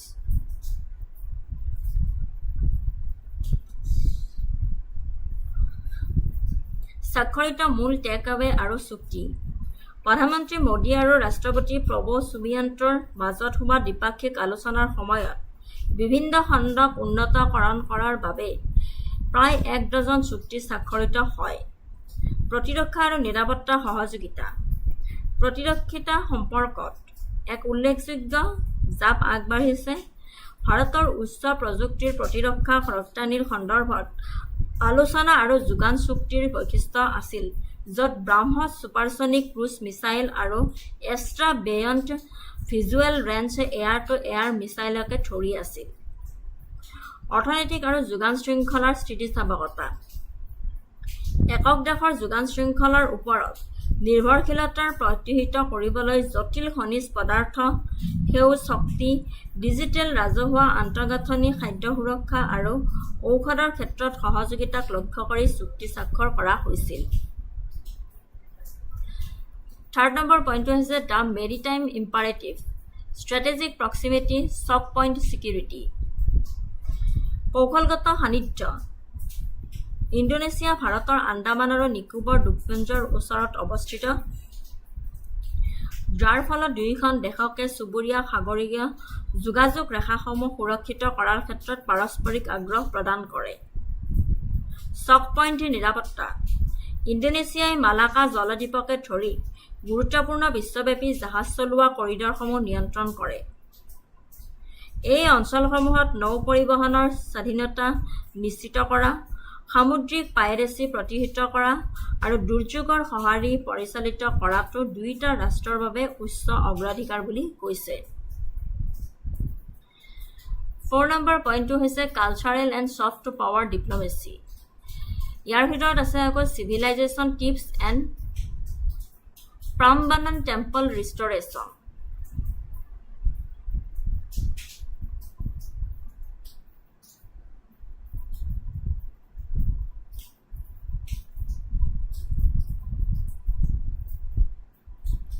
Civilizational ties. The leaders emphasized shared heritage through traditional arts like wang kulit, shadow puppetry. সাংস্কৃতিক আৰু কোমল শক্তিৰ কূটনীতি, সভ্যতামূলক সম্পৰ্ক। নেতাসকলে ৱাইং কুলিটৰ দৰে পৰম্পৰাগত কলাৰ জৰিয়তে ভাগ বতৰা কৰা ঐতিহ্যৰ ওপৰত গুৰুত্ব আৰোপ কৰিছিল, যেনে চাহ পুতলা নাটক।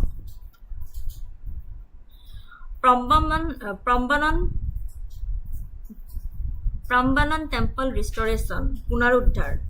ভাৰত আৰু ইণ্ডোনেছিয়াই যজ্ঞকাৰ্টাৰ প্ৰাম্বানান মন্দিৰ কমপ্লেক্স সংৰক্ষণ আৰু পুনৰুদ্ধাৰত সহায় কৰিবলৈ ভাৰতৰ বাবে এখন উদ্দেশ্য পত্ৰৰ আদান প্ৰদান কৰে।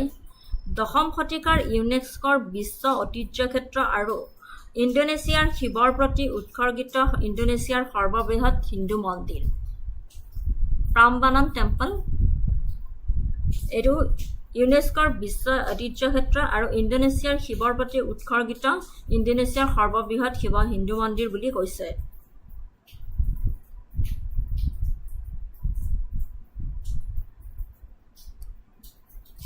Highest civilian honor.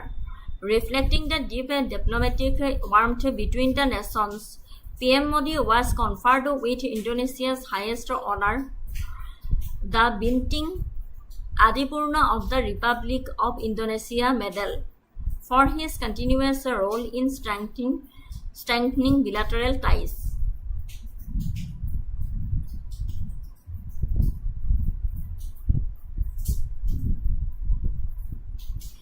Reflecting the deep diplomatic warmth between the nations, PM Modi was conferred with Indonesia's highest honor, the Bintang Adipurna of the Republic of Indonesia Medal, for his continuous role in strengthening bilateral ties.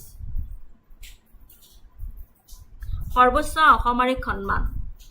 ৰাষ্ট্ৰসমূহৰ মাজত গভীৰ কূটনৈতিক উষ্ণতাক প্ৰতিফলিত কৰি প্ৰধানমন্ত্ৰী মোদীক দ্বিপাক্ষিক সম্পৰ্ক শক্তিশালী কৰাৰ ক্ষেত্ৰত নিৰন্তৰ ভূমিকা গ্ৰহণ কৰাৰ বাবে ইণ্ডোনেছিয়াৰ সৰ্বোচ্চ সন্মান ইণ্ডোনেছিয়া ৰিপাব্লিকৰ বিন্টাং আদিপূৰ্ণ প্ৰদান কৰা হয়। মনত ৰাখিব, ইণ্ডোনেছিয়া ভ্ৰমণৰ সময়ত প্ৰধানমন্ত্ৰী মোদীক কিহেৰে সন্মানিত কৰা হৈছে? Bintang Adipurna of the Republic of Indonesia মেডেলৰ দ্বাৰা সন্মানিত কৰা হৈছে। ঠিক আছে,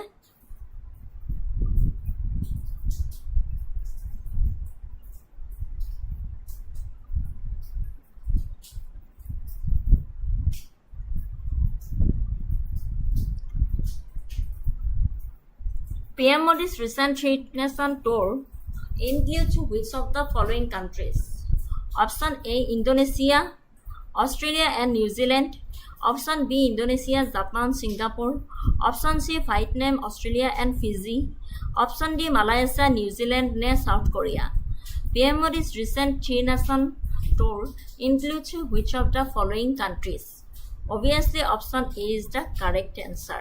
Indonesia, Australia and New Zealand. ঠিক আছে, option A is the correct answer. আৰু এটা question আনিছিলো, in which year were the bilateral ties between India and Indonesia officially upgraded to a comprehensive strategic partnership? Option A 2014, option B 2018, option C 2021, option D 2025. ইয়াৰে correct answer কোনটো? In which year were the bilateral ties between India and Indonesia officially upgraded to a comprehensive strategic partnership?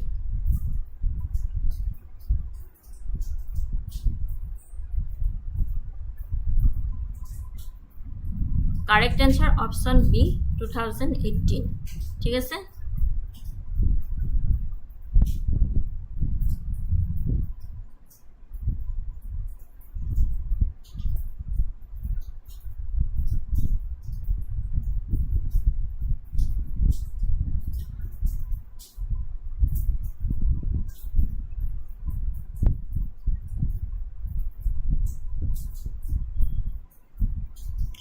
moving to the next topic. In India, voting cannot remain merely a statutory right. Recently, a Congress leader revived an old constitutional debate by demanding that voting should be recognized as a fundamental right. At first sight, that demand appears unacceptable. In a democracy, what could be more fundamental than a citizen's right to choose those who govern? Yet, for more than 7 decades, the Supreme Court of India has constantly held that the right to vote is not a fundamental right but merely a statutory right. This judicial position, though well established, has become increasingly difficult to reconcile with the court's own evolving jurisprudence. In a series of landmark decisions, the court has gradually transformed the voter from a passive statutory creature into an active constitutional actor.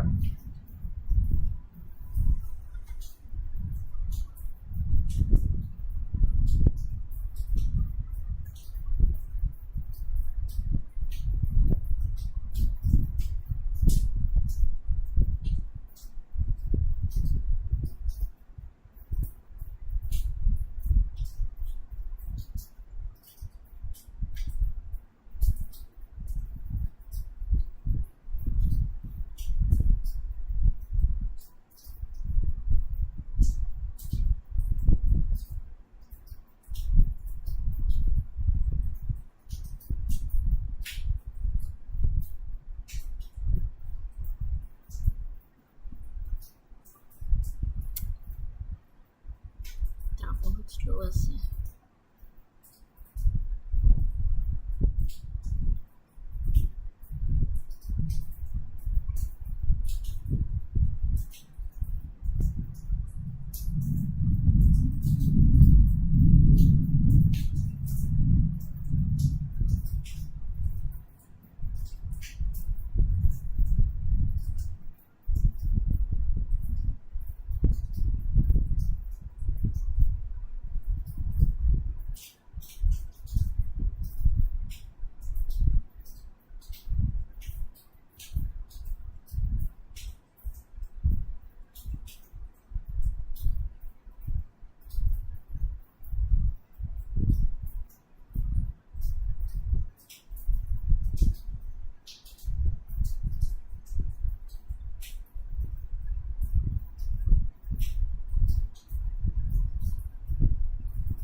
In India, voting cannot remain merely a statutory right. Recently, Congress leader এজনে কি কৈছে যে revived an older constitutional debate by demanding that voting should not be recognized as a fundamental right. Voting should be recognized as fundamental right. At first sight, the demand appears unacceptable. In a democracy, what could be more fundamental than a citizen's right to choose those who govern? Yet, for more than 7 decades, the Supreme Court of India has constantly held that the right to vote is not a fundamental right, but merely a statutory right.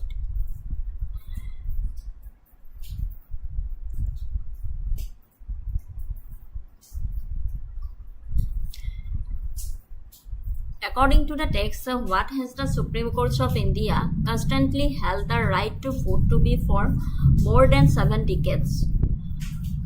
Option is a fundamental right, statutory right, passive privilege, and absolute right. Yare kunkita shuddha hoy? Kuntu shuddha hoy? According to the text, who has Supreme Court of India constantly held the right to vote to be for more than 7 decades? Of course, আমি মাত্ৰ পঢ়িলো option B is the correct answer. A statutory right.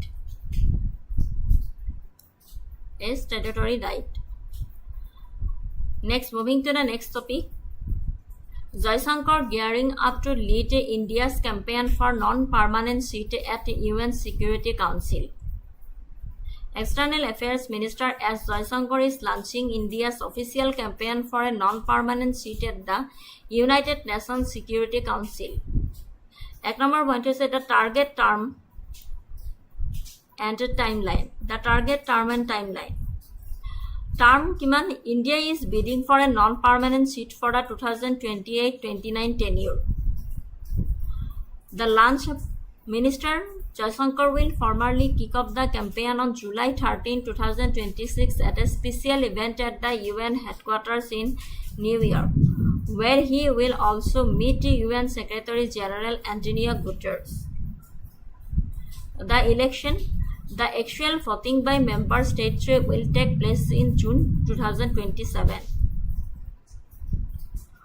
Core campaign theme: India's campaign is anchored by the message India for UNSC 2028-2029 Peace, Planet and Progress. The objective is to position India as a stabilizing global force and a powerful voice representing the interests of the global south. Third number point is the direct competition in the Asia Pacific category. Unlike previous uncontested or consensus-driven bids, India faces a direct contest. The opponent, Tajikistan, is also running for the single available seat in the Asia Pacific group category. The challenge: Tajikistan has already secured the backing of the Organization of Islamic Cooperation bloc, which commands 57 votes. This requires India to undertake aggressive worldwide diplomatic mobilization to cross the required threshold.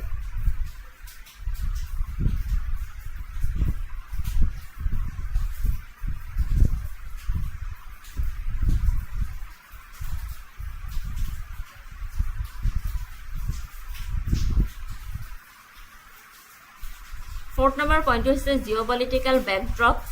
Fifth number point is the broader goal, structural UN reforms. এই শিৰোনামাটোৱে 2028-29 বৰ্ষৰ কাৰ্যকালৰ বাবে ৰাষ্ট্ৰসংঘৰ নিৰাপত্তা পৰিষদৰ UNSC অস্থায়ী আসনৰ বাবে ভাৰতৰ অভিযান আনুষ্ঠানিকভাৱে আৰম্ভ কৰাৰ কথা উল্লেখ কৰিছে। এই অভিযানৰ সন্দৰ্ভত মূল কথাবোৰ হ'ল: আনুষ্ঠানিক আৰম্ভণি 2026 চনৰ 13 জুলাইত নিউয়ৰ্কৰ ৰাষ্ট্ৰসংঘৰ মুখ্য কাৰ্যালয়ত এম.এ. জয়শংকৰে আনুষ্ঠানিকভাৱে এই অভিযান আৰম্ভ কৰাৰ কথা কয়। এছিয়া পেচিফিক গ্ৰুপৰ আসনত ভাৰতে তাজিকিস্তানৰ বিৰুদ্ধে প্ৰতিদ্বন্দ্বিতা কৰিব। বিগত নিবেদনসমূহৰ দৰে নহয়, য'ত ভাৰতে প্ৰায়ে আনুমানিক প্ৰিয় আছিল আৰু এই অভিযানক ভোট লাভ কৰিবলৈ নিবিড় খুচুৰা কূটনীতি আৰু বিশ্বব্যাপী লবিৰ প্ৰয়োজন হোৱা এক উল্লেখযোগ্য প্ৰতিযোগিতা হিচাপে দেখা যায়। এই নিবিদা ভাৰতৰ বিশ্বব্যাপী সিদ্ধান্ত গ্ৰহণত অধিক প্ৰভাৱৰ বাবে বহল ঠেলা আৰু স্থায়ী আসন নিশ্চিত কৰাৰ অন্তিম লক্ষ্যকে ধৰি ৰাষ্ট্ৰসংঘৰ ব্যাপক সংস্কাৰৰ বাবে দীৰ্ঘদিনীয়া পোষকতাৰ অংশ বুলি কৈছে। প্ৰচাৰৰ বিষয়ে অধিক প্ৰত্যাহ্বানমূলক কৰি তুলিছে।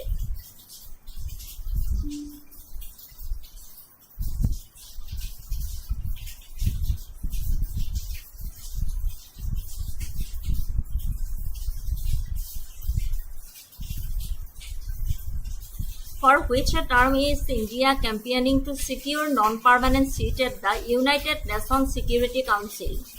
Option A 2026-27, Option B 29-30, Option C 31-32, Option 28-29. For which term in India campaigning to secure a non-permanent seat at the United Nations Security Council? Option D is the correct answer, 28 and 29 or karone. বুজি পাইছা?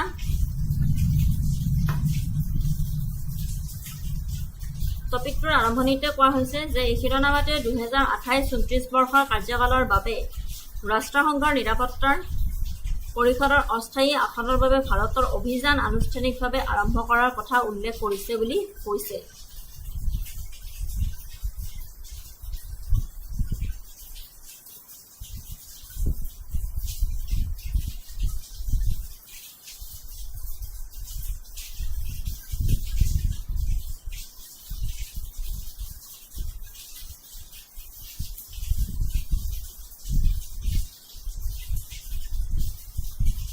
Moving to the next topic. BRICS nations call for stronger ties to curb drug trafficking. The recent call by BRICS nations to strengthen ties against drug trafficking represents a major shift toward operational, action-oriented law enforcement cooperation. Historically, forum focused largely on economic dialogue. The expanded BRICS bloc convening at the BRICS Heads of Anti-Drug Agencies meeting in Guwahati, India adopted the Guwahati Declaration. At number point is real-time intelligence and operational speed. Option 2 is combating high-tech and digital laundering.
নেটৱৰ্কৰ বিৰাট problem দি আছে দেই, তাৰ বাবে আপোনালোকৰ ওচৰত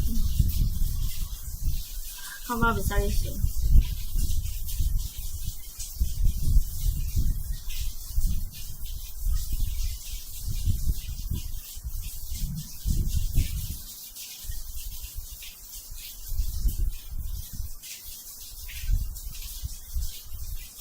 অবৈধ drugs সৰবৰাহৰ বিৰুদ্ধে যুদ্ধত সহযোগিতা তীব্ৰতৰ কৰাৰ বাবে ব্ৰিক্স ৰাষ্ট্ৰসমূহে শেহতীয়াকৈ লোৱা প্ৰতিশ্ৰুতিৰ ওপৰত আলোকপাত কৰিছে।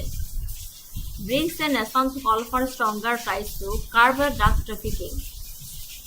এইখিনি মনত ৰাখিব যে BRICS convening at the BRICS head of the anti drug agencies meeting in Guwahati, India adopted Guwahati declaration. The core priority areas and important pillars of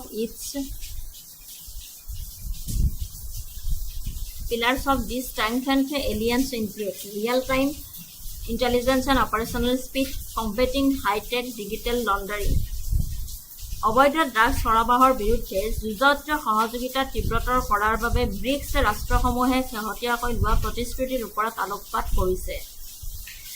এই বিকাশৰ উদ্ভৱ হৈছে যে 2026 চনৰ 6 আৰু 7 জুলাইত অসমৰ গুৱাহাটীত ভাৰতে আয়োজন কৰা ব্ৰিক্সৰ ড্ৰাগছ বিৰোধী সংস্থাৰ মুৰব্বীসকলৰ বৈঠকৰ পৰা, যেনে গুৱাহাটী ঘোষণা দুদিনীয়া বৈঠকৰ সামৰণিত সদস্য ৰাষ্ট্ৰসমূহে ড্ৰাগছ সৰবৰাহ আৰু আনুষংগিক আন্তঃৰাষ্ট্ৰীয় সংগঠিত অপৰাধ প্ৰতিৰোধ আৰু প্ৰতিহত কৰাৰ সামূহিক প্ৰতিশ্ৰুতি পুনৰ দৃঢ় কৰি গুৱাহাটী ঘোষণা গ্ৰহণ কৰে। আধুনিক ভাবুকিৰ ওপৰত গুৰুত্ব দিয়ক। এই ঘোষণাই বিশেষভাৱে ড্ৰাগছ ব্যৱসায়ৰ বিৱৰ্তনশীল প্ৰকৃতিৰ বিষয়ে আলোচনা কৰিছে, য'ত কৃত্ৰিম ঔষধৰ প্ৰসাৰ, নতুন মনোসক্ৰিয় পদাৰ্থ উত্থান ডিজিটেল প্লেটফৰ্ম আৰু ভাৰ্চুৱেল সম্পত্তিৰ অপব্যৱহাৰ আৰু ডাৰ্কনেটৰ শোষণ আদি অন্তৰ্ভুক্ত কৰা হৈছে। কাৰ্যমুখী সহযোগিতা ভাৰতে আন্তঃৰাষ্ট্ৰীয় ড্ৰাগছ চিণ্ডিকেটসমূহ ভাঙি পেলাবলৈ গতি বিশ্বাস আৰু নিৰবিচ্ছিন্ন বাস্তৱ সময়ৰ চোৰাংচোৱাৰ ভাগ বতৰাৰ ওপৰত ভিত্তি কৰি অধিক গাঁথনিগত অংশীদাৰত্বৰ দিশত আগবাঢ়ি যোৱাৰ পৃষ্ঠপোষকতা কৰিছিল।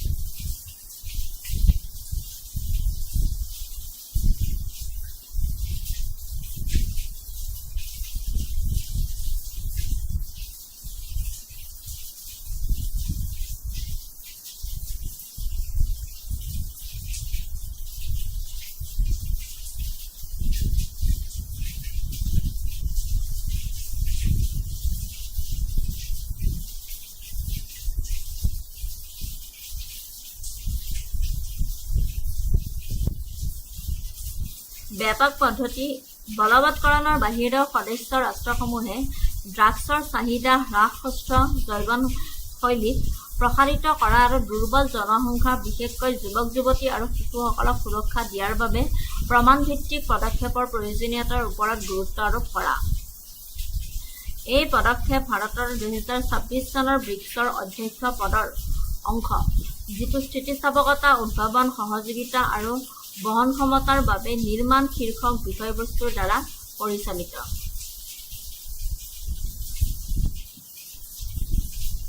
বুজি পাইছে? ভাৰতৰ 2026 চনৰ ব্ৰিক্সৰ অধ্যক্ষ পদৰ অংশ, যিটো স্থিতিস্থাপকতা, উদ্ভাৱন, সহযোগিতা আৰু বহনক্ষমতাৰ বাবে নিৰ্মাণ শীৰ্ষক বিষয়বস্তুৰ দ্বাৰা পৰিচালিত হয় বুলি কৈছে। Targeting synthetic drugs and precursor chemicals, securing maritime and global trade routes, institutional continuity and institutional mechanism, BRICS virtual working groups. ঠিক আছে, টপিকটো ভালদৰে পঢ়ি চাব, তেতিয়া বুজি পাব। মই থুলমূলকৈ কৈ দিছোঁ। অবৈধ ড্ৰাগছ সৰবৰাহৰ বিৰুদ্ধে যুঁজত সহযোগিতা তীব্ৰতৰ কৰাৰ বাবে ব্ৰিক্স ৰাষ্ট্ৰসমূহে শেহতীয়াকৈ লোৱাৰ প্ৰতিশ্ৰুতিৰ ওপৰত আলোকপাত কৰিছে। আৰু এই বিকাশৰ উদ্ভৱ হৈছে 2026 চনৰ 6 আৰু 7 জুলাইত অসমৰ গুৱাহাটীত ভাৰতে আয়োজন কৰা ব্ৰিক্সৰ ড্ৰাগছ বিৰোধী সংস্থাৰ মুৰব্বীসকলৰ বৈঠকৰ পৰা।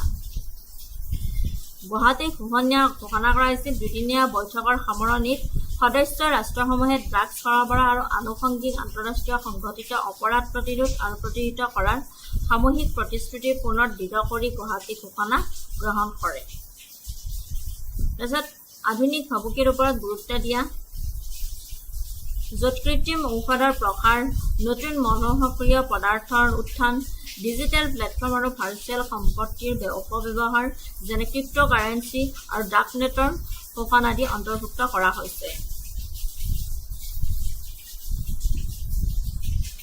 আৰু এই পদক্ষেপে ভাৰতৰ 2026 চনৰ ব্ৰিক্সৰ অধ্যক্ষ পদৰ অংশ, যিটো স্থিতিস্থাপকতা, উদ্ভাৱন, সহযোগিতা আৰু বহনক্ষমতাৰ বাবে নিৰ্মাণ শীৰ্ষক বিষয়বস্তুৰ দ্বাৰা পৰিচালিত হয় বুলি কৈছে।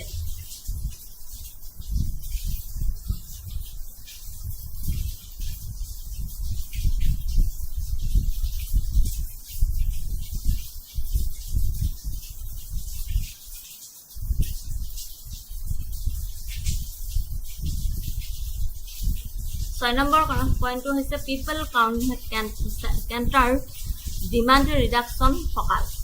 Crucially, the bloc recognized that law enforcement alone cannot solve the problem.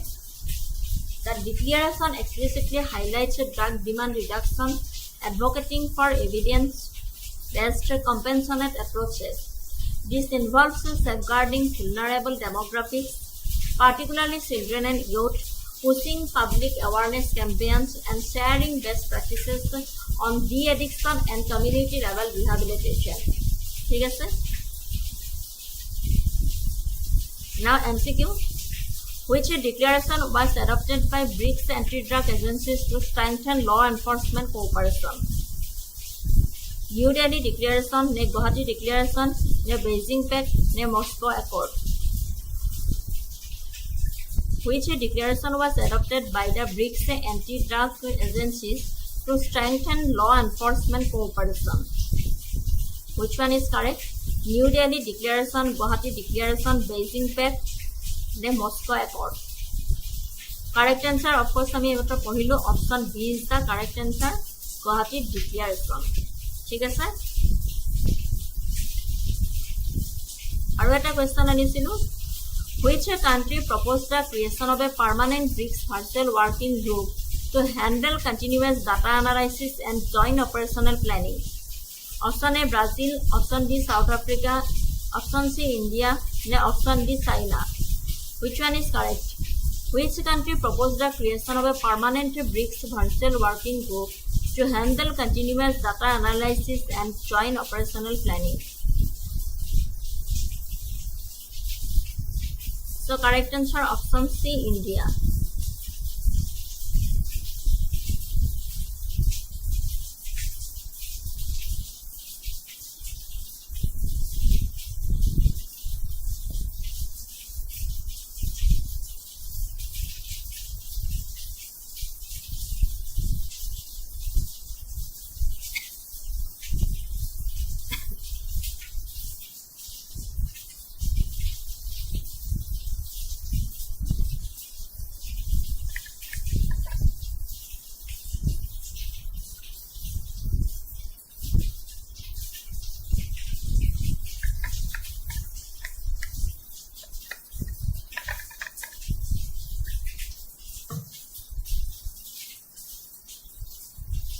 Thank you so much.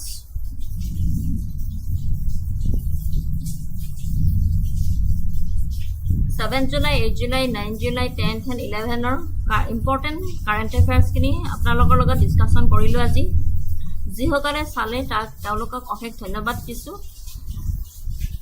ক্লাছটো কৰি কেনে ইমান এটা ভাল নালাগিল কাৰণ কে নেটৱৰ্কৰ বহুত প্ৰবলেম দি আছে সো আপোনালোকৰ অসুবিধা হৈছে সোৱাতে তাৰ বাবে মই ক্ষমা মাগিছো পুনৰ নতুন ক্লাছ এটিত লগ পোৱাৰ আশাৰে আজিলৈ বিদায়